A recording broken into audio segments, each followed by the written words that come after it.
I was sitting on the porch of the wooden cabin I built, with my own hands watching the sunset paint the lake with golden hues.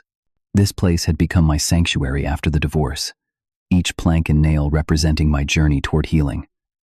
The cabin stood as a testament to moving forward, after Amanda tore my heart out.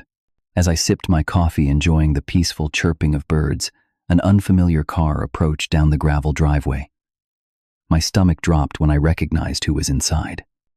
It was Amanda with her new husband and their children coming to claim what I had built. If you have ever faced someone who betrayed you showing up unexpectedly, let me know where you are watching from. Hit that like and subscribe button, and tell me what you would do in this situation. The gravel crunched under the tires of their luxury SUV as it came to a stop. I stood up slowly, my coffee mug clutched tightly in my hand. Amanda stepped out first, looking as polished as ever in designer clothes that she always preferred over practical attire. Behind her emerged Derek, the man she had left me for 3 years ago. His expensive watch gleamed in the sunlight as he helped 2 children out of the back seat. I recognized them immediately as Derek's kids from his previous marriage, Sam and Emma. I recalled their names from the few times Amanda had mentioned them during our divorce proceedings. They looked around curiously at the cabin and surrounding woods, their eyes wide with excitement at exploring a new place. Alton, Amanda called out her voice, carrying the same confident tone I once loved. Surprised to see us, I set my mug down carefully on the wooden railing. "What are you doing here, Amanda?" She walked toward me with a familiar swagger, Derek trailing behind with his hand possessively on her lower back. The children ran ahead, already inspecting the canoe I had tied at the small dock. "We came to check on our property," she said casually, as if discussing the weather. "Dad reminded me that this land is technically still in my family's name." My blood ran cold. The land had been a gift from her parents when we got married.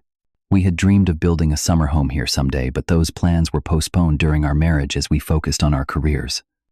After the divorce, I had used my savings to finally build the cabin as a way to heal.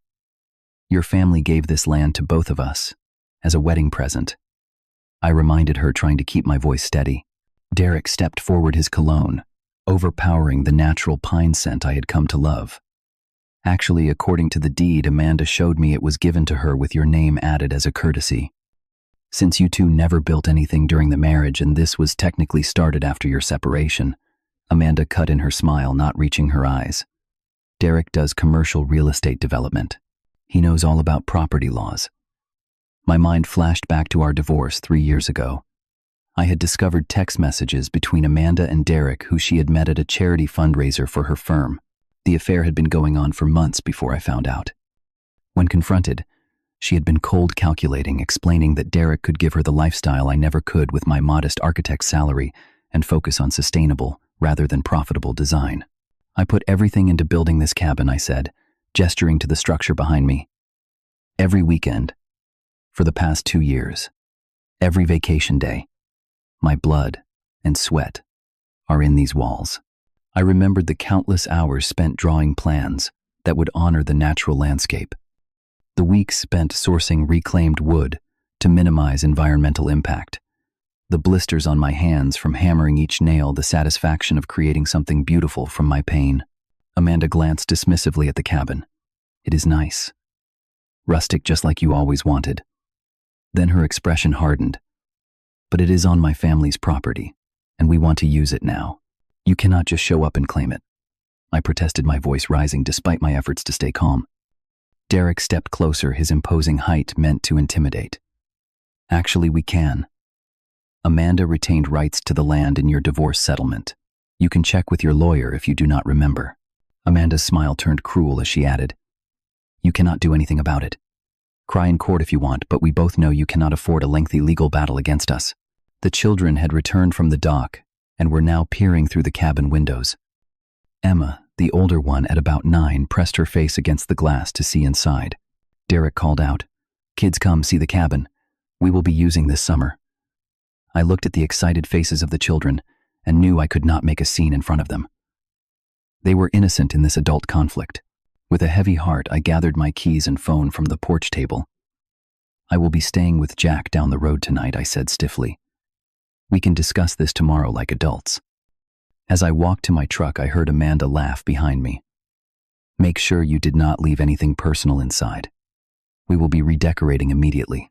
Jack's face registered shock as he opened his door to find me standing there with a hastily packed bag. My friend since college, he had been my rock through the divorce and the building of the cabin. His lakeside home was smaller but comfortable, just a mile down the shore from my cabin. "What happened?" he asked, ushering me inside his cozy living room that smelled of the pine-scented candles his wife always bought before she passed away 2 years ago. I collapsed onto his couch and recounted the afternoon's events, my voice occasionally breaking with emotion. Jack listened intently, his background as an environmental lawyer making him both a sympathetic ear and a valuable advisor. "Something does not add up," he said, finally running a hand through his salt and pepper hair. "I remember your wedding. Her parents made a big deal about giving that land to both of you. They even had custom documents drawn up with both your names." Hope flickered inside me. "Amanda claims the deed was primarily in her name with mine, added as a courtesy." Jack shook his head. "That sounds like revision of history to me. Do you still have a copy of the original gift deed?"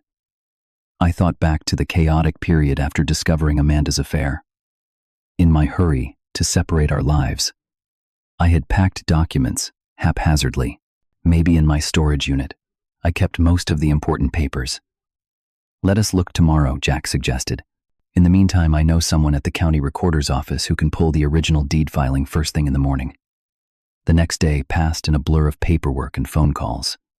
Jack's contact came through with a copy of the original deed confirming what he had suspected: the property had been gifted equally to both Amanda and me, with no stipulations about its use or ownership after divorce. I also spoke with the lawyer who had handled our divorce, who seemed puzzled by Amanda's claim. "The property division was straightforward," he explained over the phone. "Assets acquired during the marriage were split equitably. Pre-existing assets remained with their original owner. Since this land was gifted to both of you before the marriage, it remains in both your names, unless specifically addressed in the divorce decree, which it was not." Armed with this information and copies of the relevant documents, I returned to the cabin the following afternoon. What I found sent a wave of nausea through me. In just 24 hours, Amanda and Derek had already begun transforming the space. The handcrafted furniture I had built was piled on the porch, replaced by modern pieces that looked out of place in the rustic setting. The nature photographs I had taken and framed were gone, replaced by generic art prints. Derek was outside directing 2 workers who were measuring the space around the cabin. He looked up as I approached, his expression hardening. "You are trespassing," he stated flatly. I held up the folder containing the documents. "Actually, I am not. I have proof that this property belongs to both Amanda and me. You had no right to move my belongings or make changes without my consent." Derek's face flushed with anger. "Amanda assured me this was her property. Then she lied to you," I replied calmly, though my heart was pounding. "Where is she?" "Inside with the kids," he said, dismissing the workers with a wave. As they walked away, he stepped closer to me, lowering his voice. "Listen, Alton. Amanda and I have plans for this place that go beyond a simple summer cabin. Do not make this difficult." "What plans?" I asked, suddenly suspicious. Derek gestured vaguely at the surrounding forest. "This location has potential. Waterfront property is at a premium in this area. We are thinking bigger than your little hobby project." The door of the cabin opened, and Amanda emerged, her expression souring when she saw me. The children followed behind her, Emma carrying a book I recognized from the small library shelf I had built. "What are you doing back here?" Amanda demanded. I held up the deed documents, setting the record straight. "This land belongs to both of us, Amanda. The cabin I built stays where it is, and so do I." Amanda's eyes narrowed as she approached, speaking quietly so the children could not hear. "You always were stubborn about the wrong things. This is why our marriage failed. You could never see the bigger picture." "Is the bigger picture tearing down everything I built to put up whatever luxury project Derek has planned?" I challenged. Her silence confirmed my suspicion. Derek joined us, placing a possessive arm around Amanda's waist. "We are thinking vacation rentals. High-end. This lake is perfect for it, and your structure can be the first one we renovate." "Over my dead body," I replied, my voice low but firm.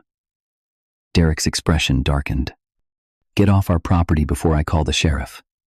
This is my family now, and we do not need you interfering with our plans. I stood my ground. Half of this property is legally mine. You need my consent for any changes. Amanda rolled her eyes dramatically. Fine.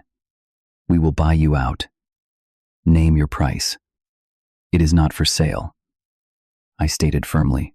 Derek stepped toward me, his face inches from mine. Everyone has a price. And if money does not work, there are other ways to convince you. This is your one chance to walk away with something. Next time you get nothing. The threat was unmistakable. I looked past him to where Sam and Emma were watching us, with wide eyes, clearly uncomfortable with the adults' confrontation. For their sake, I backed down temporarily. We will continue this discussion another time, I said, turning to leave. But until then, do not make any more changes to my cabin. As I walked away, Amanda called after me. It will not be your cabin for much longer. Face reality, Alton. You lost. Just like you lost me. Her words cut deep, reopening wounds I thought had healed. But as I drove back to Jack's house, my determination only grew stronger. There was something about Derek's interest in the property that did not add up. This was more than a vacation home dispute. Back at Jack's house, I spread the documents across his kitchen table, including some old surveys of the property I had found in my storage unit. Jack studied them intently, occasionally making notes. There is something they are not telling you, he said, finally pointing to a section of the survey.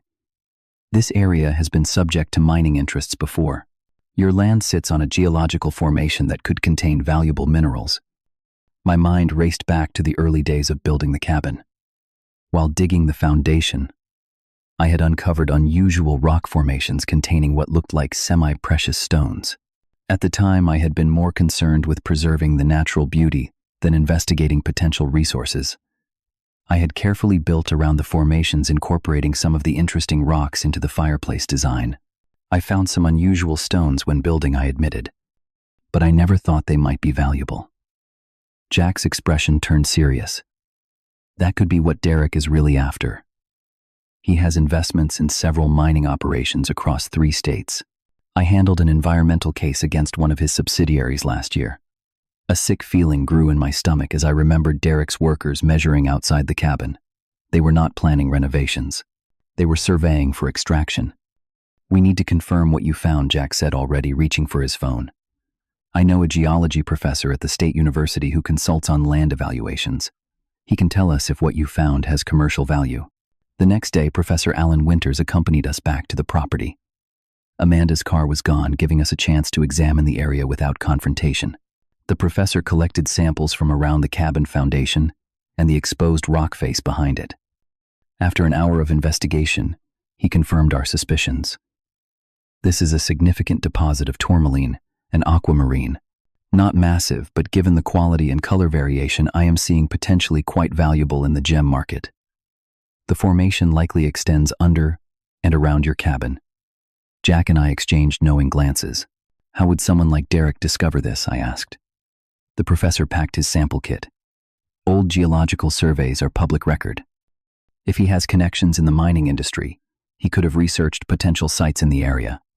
These formations are known to exist in this region, though most larger deposits have already been claimed. Armed with this new information, I did some research of my own. Through public records, searches, Jack helped me discover that Derek had recently formed a new LLC, specifically for gem mining and trading. One of his partners was a well-known dealer in the semi-precious stone market. I also learned through careful questioning of neighbors around the lake that Derek and Amanda had been inquiring about other properties in the area months before showing up at my cabin.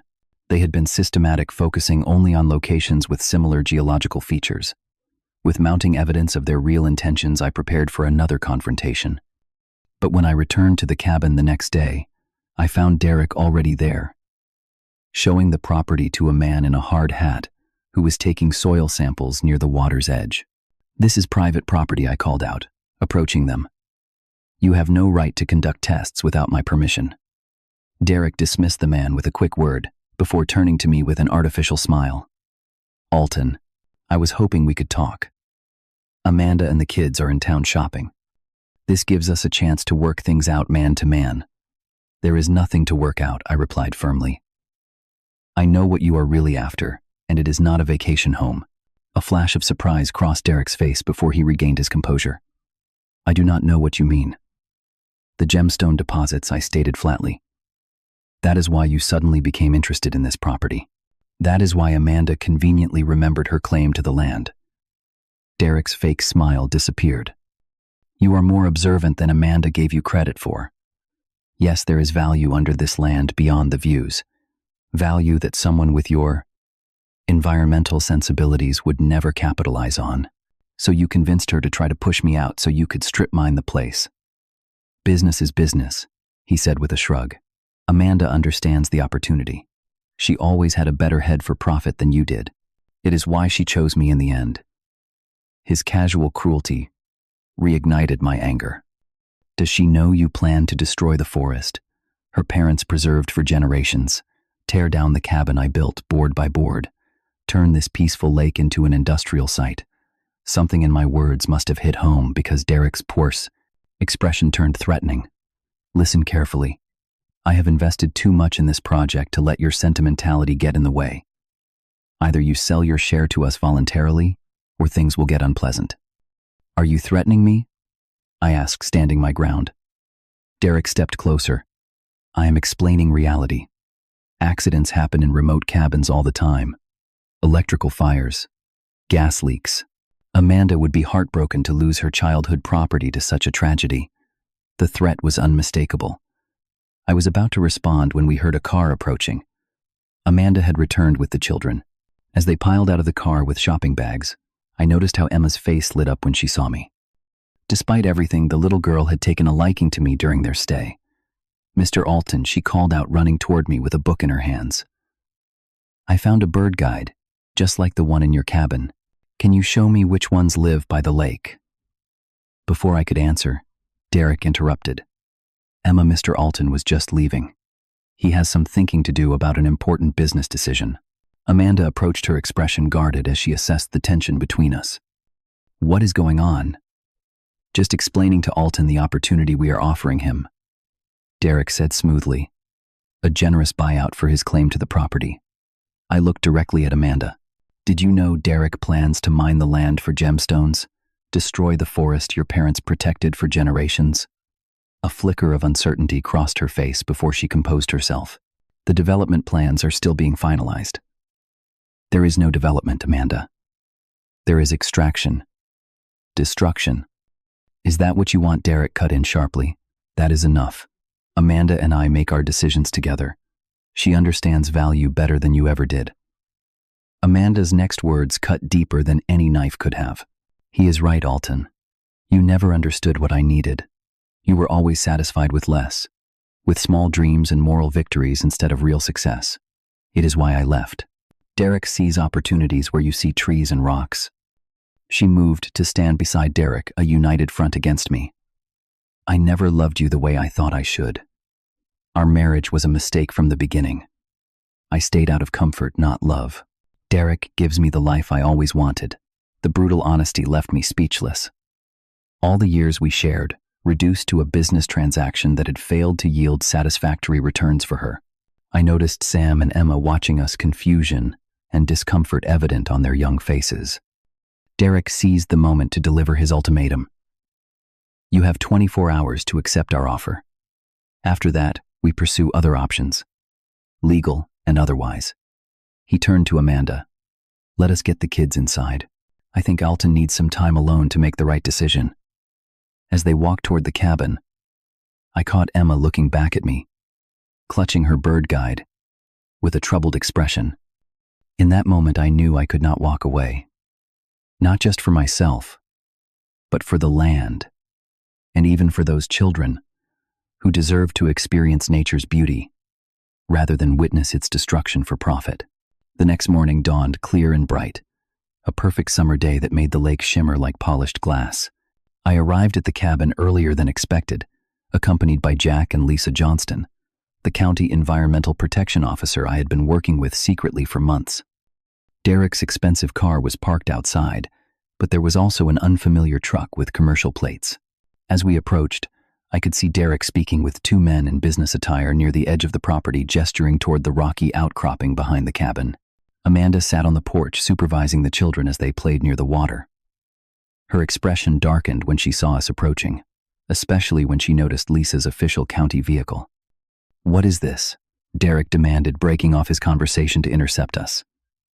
I stepped forward calm and confident for the first time since this ordeal began. "I have made my decision about the property." Derek's smile was predatory. "I knew you would see reason. My lawyer can draw up the paperwork today." "I am not selling," I stated firmly, enjoying the way his smile faltered. "In fact, I have some information that will change the situation entirely."